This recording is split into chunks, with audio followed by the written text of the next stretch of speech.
Well, the Mafia had been connected with the trucking business Oh, for yes. quite a while. And your dad was involved in that? He was. He was connected. We had a place in Queens. It was called B-Way Trucking. I think that guy's name was Tommy, too, if I'm not mistaken. Big, heavy-set guy. What a nice guy. What beautiful home. Nice business. I went to his barbecue in the backyard, and there was a fire started or whatever, and his son said, "Oh, Dad, a big fire!" And I just put it out right out, and I was like, "Don't ever get nervous. Don't panic. Be afraid, but don't be panicking." So they were like, "Yeah, it was like a hero." Matter of fact, they bought my father a Mercedes Benz, a 380 SL back then, two-door. Here's a guy, my father, going down there protecting them, getting money every week, and they still bought him a Mercedes. That's how much they liked my father. Well, there was always in the trucking company, as you know, like you said, there was another, I guess, some other group or something, whatever, tried to come in, and this guy was tattooed up, and you could tell he was somebody, and he came with a couple of guys.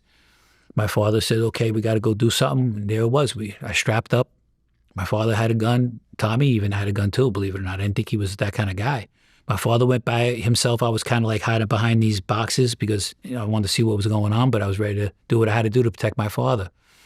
And they never came back.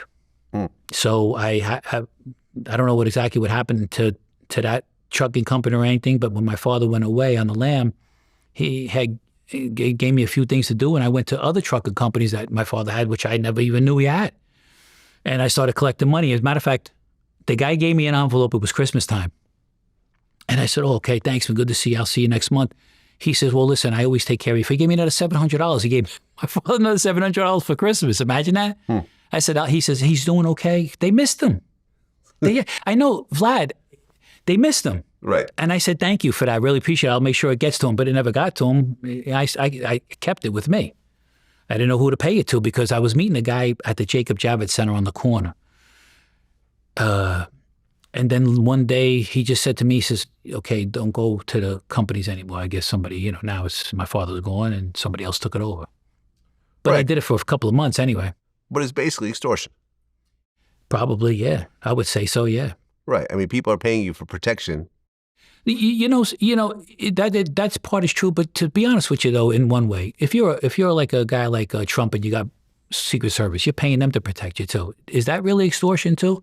If you think I'm not comparing apples with oranges, but I'm just saying to you, like if you have something like a truck company that people are going to bother you, and you like somebody, say you and I'm just going to use this because and you said, "Joe, I like you.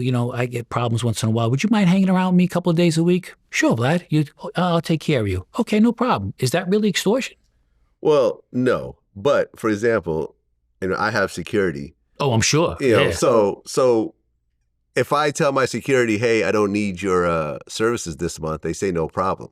When you tell the Mafia that you don't need protection this month, it becomes a problem. Yeah. Therein lies the difference. Yes, because it's either think about it like this. It's either we're going to protect you or you're going to try to get somebody else. Now, are you going to really like these people? Because we're not being greedy. We're being gentlemen.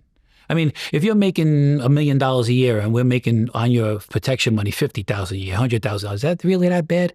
Now the other guys are going to come in and they want almost half your money. And so it all depends on who it is. Like some people in the Genovese family are more gentlemen. Some people maybe from the Lucchese family are like greedy bastards. Yep. It all depends. Well, Jimmy Hoffa disappeared at one point. Yeah. And I've heard all types of different stories about what happened to Jimmy Hoffa. I think half a dozen people I've interviewed had their own version of the story, and the versions don't really coincide with each other. Do you have any idea what happened to Jimmy Hoffa?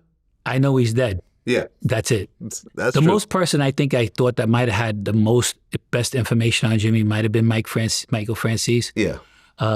But listen, when they want to make you disappear, and sometimes they can keep a good secret, they'll never find him. Yeah. They're never going to find him. There was actually a good movie that Sylvester Stallone did with him, the movie called Fist. Great movie.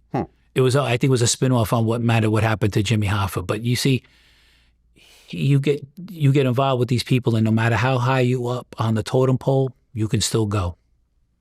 At least back then, too. It was more powerful back then.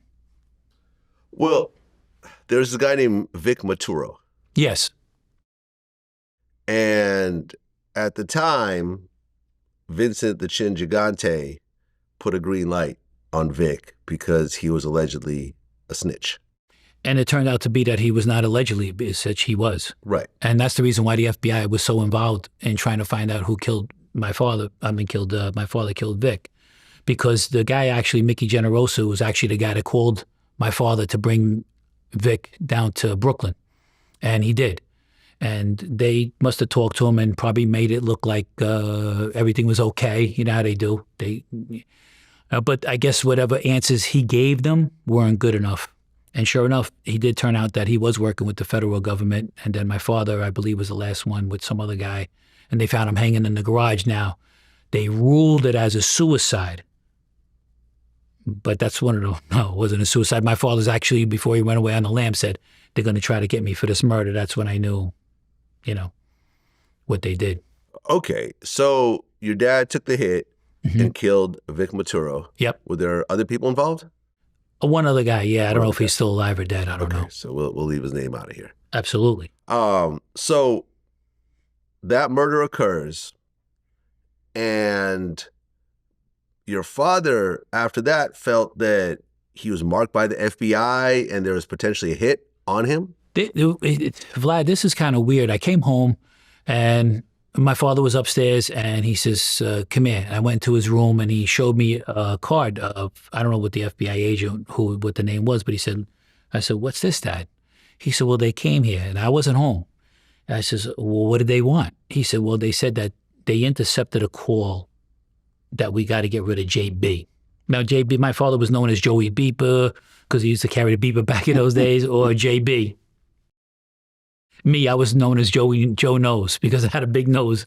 Anyway, and everybody used to like to punch me for some reason. I don't know why, but anyway, he showed me the card and I says, I says, a hit? He says, yeah, they said they intercepted a call and by law, if they hear that somebody's marked for, to get hit or killed or whatever, they have to say, let you know.